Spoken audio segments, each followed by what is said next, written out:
I'm going to take a moment to talk about a nice little tool that I have, that most of us have, that kind of goes against one of the videos I had a week or so ago about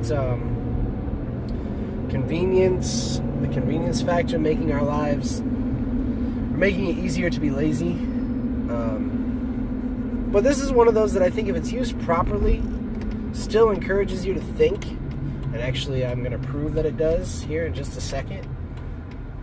And to better yourself mentally, I employ the usage of the Google Assistant quite regularly.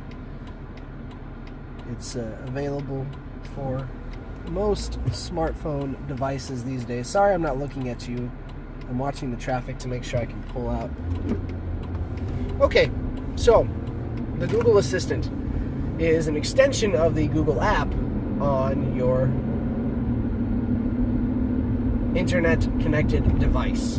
We'll put it that way. It could be a tablet, it can be connected to the Wi-Fi or to data, whichever. But essentially, you open the app by saying, "Okay, Google." And it's supposed to open the app, and I had to space it out that way so that mine didn't actually open just now. But you can do any number of things with this Google Assistant. You can set an appointment. You can make it remind you of something. You can ask it a question. You can search for things. You can have it set an alarm. I mean, it's essentially Siri for the entire smart device world, not just limited to the iOS. So I think it's really, really cool in that sense. And I actually had set a reminder this morning of a topic I wanted to discuss this afternoon. I'm totally scrapping that. I don't even remember really what I wanted to say. I had Google remind me to talk about impressions, and I had some kind of philosophical idea behind that, but it was dumb, and this is actually a lot more productive, I think. But the Google Assistant is a very useful tool when it's working properly. And for the past couple of weeks, mine has not, because they had me install a new update. And that new update caused Google to essentially crash every time I had it do something for me. So if I said, that I wanted it to set a reminder, it would say, "Okay," and then it would stop listening to me. The microphone would cease to connect to the Google server, and that was annoying. So I found a way to solve that problem. It's all good now, and I'm good to go.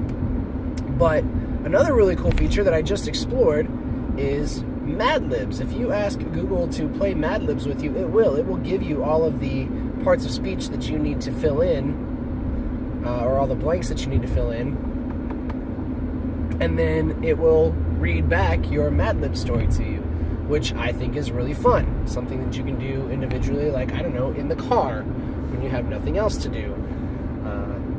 It also will give you trivia questions. You can play sports trivia.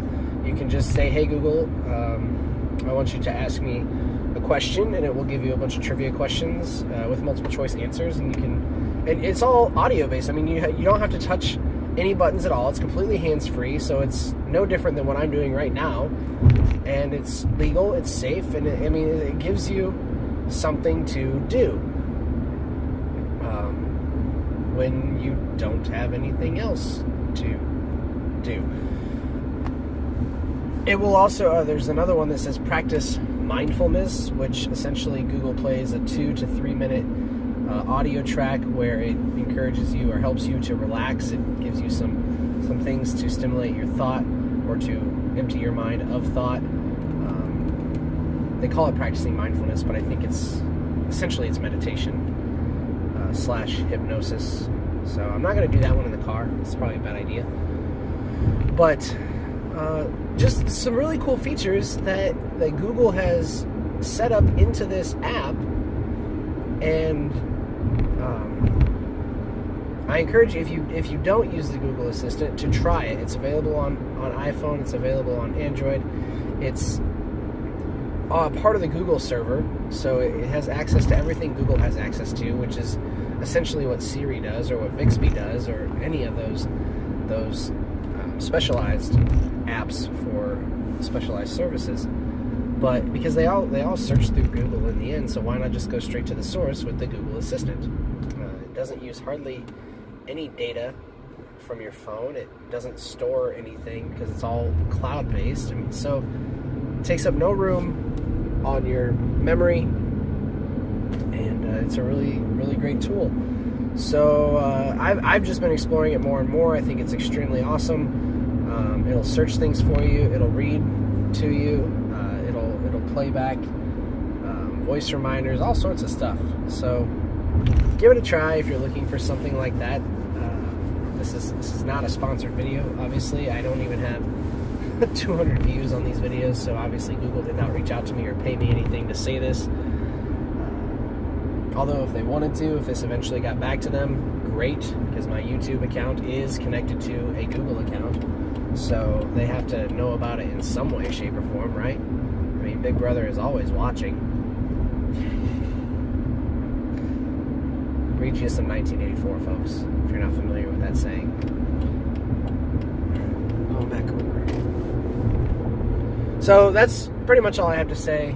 And actually, after I'm done with this video, I'm going to have Google do another Mad Lib with me and maybe ask me some trivia questions. So I'm looking forward to doing that. I have another 20 minutes until I'm home. And I'll see you in the morning for Friday.